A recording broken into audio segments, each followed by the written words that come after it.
Hey everyone, Alex from Nami Audio here. Hope you're doing great. So last month I talked to you about a free library project and asked for your help.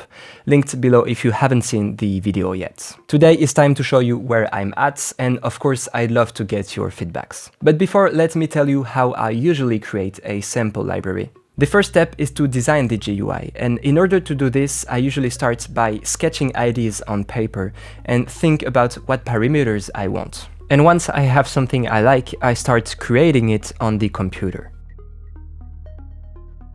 Thanks to your comments in the previous video and on the ones on the VI Control forum, here are the results. You all seem to agree to have a mixer, an envelope, and some effects like reverbs and delays, but that can be turned off so you can use the one that you're used to on your DAW. Some of you also want a drive and a filter, and I decided to put them on the interface since they're quite useful for sound design and for synth patches. And finally, we've talked about some simple velocity controls and a sample offset knob. So without further ado, let me show you how it looks like for now. So as you can see, the interface is divided in three main sections. The first one is this big center knob, but I won't talk about it in this video, but just know for now that its function will depend on the library. Then on each side of this knob you have three panels. On the left you have the mixer, so the levels of the different sample sets. There's also on-off switches under each one of them, so you can unload the samples to free up some space. An envelope, so attack, decay, sustain and release controls. And finally, a filter where you'll be able to choose between high pass, band pass or low pass, set the cutoff frequency, the resonance amount, and lastly, an envelope amount which will allow you to modulate the cutoff frequency using the amp envelope in the previous panel.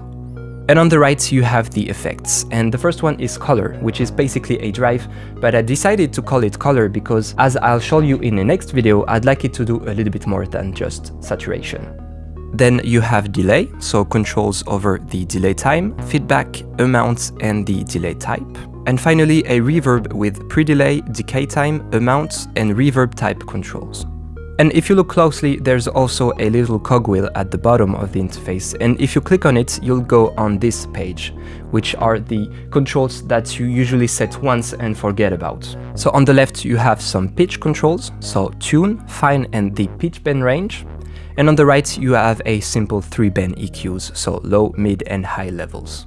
And finally at the bottom you have three controls. The first one is mod assign, and this one will let you assign the mod wheel to some of the controls on the interface. Then you have the velocity curve, so that you can change the velocity response of your keyboard in order to trigger the samples as you wish. And a sample offset control that will let you go before or after the default sample start.